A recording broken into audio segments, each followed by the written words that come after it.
যে ওর ব্যাপারটা ও বুঝে নেবে। যদি আপনার পাড়ার চালানার নেতারা আজকে যারা ডিস্টার্ব করছে, যখন কলে পড়ে যাবে দল পাশে দাঁড়াবে তো? তার প্রমাণ আমরা দিয়ে দিচ্ছি। আমি আর বিশ্ববিদ্যালয় জেলে ছিলাম, আপনারা জানেন কেন জেলে ছিলাম, যে ছিলাম সব বলেছেন। আমরা যখন জেলে ছিলাম বিশ্ববিদ্যালয় আমাদের সাথে অনেক তৃণমূলের এই পাড়ার চালানার নেতা অনেক জেলে আছে, তারা যোগাযোগ করেছে, হাওমাও করেছে যে বিশ্ববিদ্যালয় ভাইজান, যে আমরা তৃণমূল করতাম, তৃণমূলের হয়ে এই করতাম সেই করতাম, বুথ দখল করতাম, ধমকাতাম চমকাতাম, এখন আমরা ফেঁসে গিয়েছি, আমরা জেলে আছি, আমার পরিবারের বউ, আমার মা, আমার বাপ ওই নেতার কাছে গেলে দূর দূর করে হাঁকিয়ে দিচ্ছে, আমাদের জামিন করার লোক খুঁজে পাচ্ছি না, আমরা আর্থিকভাবে দুর্বল, আমরা নাম্বার দিয়ে এসেছি, আমাদেরকে ফোন করেছে, অনেকের ব্যবস্থা করে দিচ্ছি আমরা। আমি বোঝানোর জন্য বলছি, তাহলে তৃণমূলের চালানার নেতারা যদি যারা ডিস্টার্ব করছেন, আগামী দিনে ফেসে গেলে দল পাশে থাকবে তো? কি মনে হয় আপনাদের ওদের পাশে থাকবে? আরে পার্থ চ্যাটার্জির পাশে দল থাকেনি, আর পাড়ার চালানার নেতার পাশে দল থাকবে? অনুব্রত বাবুকে জেল থেকে বার করতে কি হবে, কিভাবে সেই নিয়ে মাথায় এরা ঘামাচ্ছে না, উল্টো করে কোর কমিটি গঠন করে দিয়ে ওখান থেকে কিভাবে ভোট আনা যায় তাতে তিনি ব্যস্ত হয়ে পড়ছেন। জ্যোতিপ্রিয় মল্লিক বাবু জেলে আছে, বার করবো কি করে, তৃণমূলের পক্ষ থেকে কোনো পরিকল্পনা নিচ্ছে না। জ্যোতিপ্রিয় মল্লিক বাবু এখন নাই, জেলে আছে, ওই জায়গায় ভোট কিভাবে তুলতে হবে ওই জন্য আবার কোর কমিটি গঠন করে দিল কদিন আগে এসে আর দেগঙ্গার চাকলাতে। মানে বুঝতে পেরেছেন যে যাচ্ছে গ্যারেজ হয়ে যাচ্ছে, আর বারবার কোনো পথ দেখতে পাচ্ছি না আমরাও। যদি অত বড় বড় নেতাগুলোর কথা না ভাবে, আপনার পাড়ার চালানার নেতারা কোথায় যাবে? তাই চালানার নেতাদেরকে অনুরোধ করছি, দিনের শেষে প্রতিবেশী, এটা মাথায় রেখে রাজনীতি করুন। যার যে দলটা ভালো লাগবে রাজনীতি করুন না, যাকে যার ভালো লাগবে ভোট দিন না, যার যেটা প্রচারের দরকার লাগবে প্রচার করুন না, কিন্তু দিনের শেষে প্রতিবেশী এটা মাথায় রেখে করুন। আপনি যদি মনে করেন আইন হাতে তুলে নেবেন, ধমকে চমকে কতদিন ধমকে চমকে রাখবেন? বেশি দিন আর নাই, সময় এসেছে, দেখে নিন। ফুরফুরার হাই মাদ্রাসাতে গিয়ে দেখুন, ধমকানো চমকানো করে পঞ্চায়েত ভোটটা দখল করতে পেরেছিল, যখন কোর্টের মাধ্যমে টাইপ করিয়ে প্রশাসনকে দিয়ে যখন ভোট করানো হয়েছে, 6-0 গোল দিয়ে পরাজিত করে ব্যাট থেকে স্টেডিয়ামের বাইরে বার করে দেওয়া হয়েছে। সময় এসেছে, এইরকম বাংলার মানুষ জাগ্রত হচ্ছে, আগামী নির্বাচনে 2024-এ দেখিয়ে দেবে এই বসিরহাটের মানুষেরা যে পঞ্চায়েত ভোটে কিভাবে তাদের ভোট লুট করা হয়েছে। নিরপেক্ষতার সাথে ভোট হবে, সেখানেও প্রশাসনকে দিয়ে টাইপ করিয়ে ভোট করা হবে। বসিরহাটের মা বোনেরা, বসিরহাটের বাপ ভাইরা দেখিয়ে দেবে পঞ্চায়েত ভোটে তাদের মতামতকে রাখতে দেওয়া হয় না।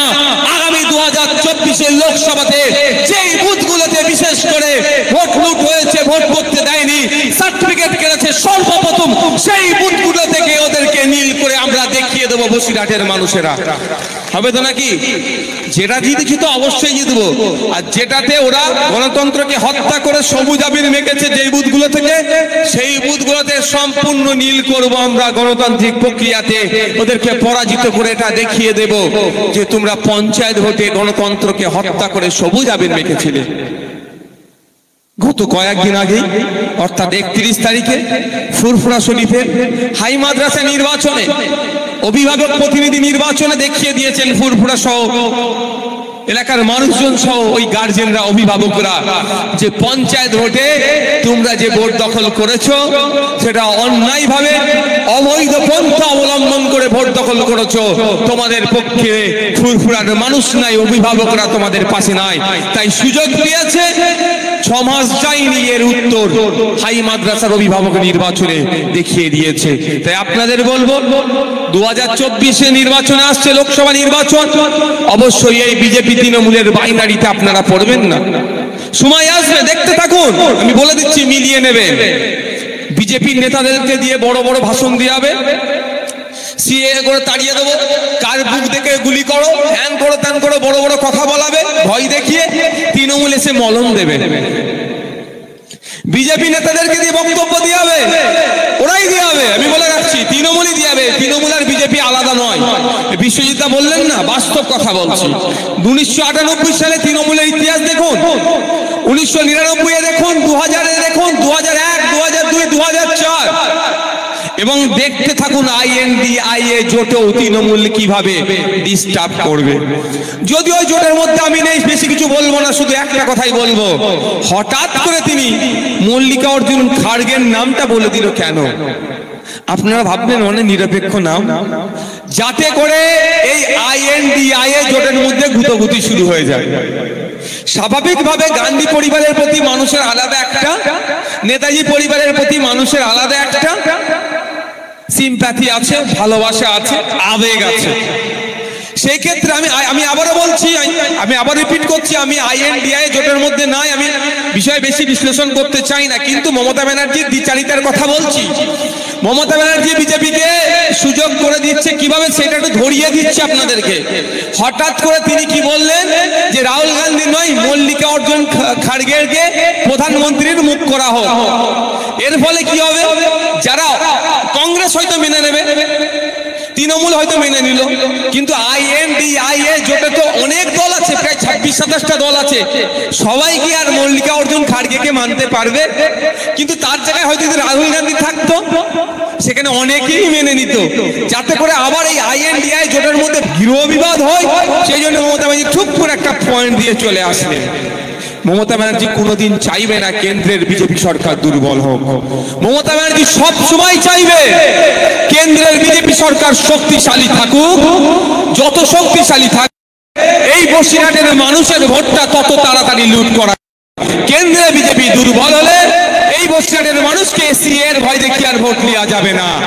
কেন্দ্রের বিজেপি দুর্বল হলে এই বসিরহাটের মানুষের বুকে গুলি চালাবো বলবে মতো কেউ নেতা এসে বলতে পারবে না ভয়ে। ফলে এখানকার মানুষরা ভয় পাবে না, তৃণমূলের নাটককে আর পা দেবে না, তৃণমূলের বিপক্ষে ভোট দেবে, তৃণমূল এবং বিজেপি পরাজিত হবে। এই কারণে এরা চায় মনে প্রাণে কেন্দ্রের বিজেপি শক্তিশালী থাকুক। কেন্দ্রের বিজেপি দুর্বল হলেই ভাইপোর বাড়িতে এটি চলে যাবে। কেন্দ্রের বিজেপি দুর্বল হলেই কালীঘাটে CBI চলে যেতে পারে।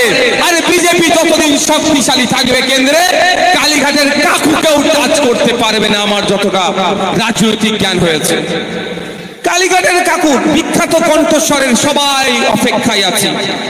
যেমন আপনারা অনেকে অপেক্ষায় থাকেন না, বড় ভাইজান আব্বাস সিদ্দিকীর কণ্ঠস্বর একটু শুনবেন জলসা।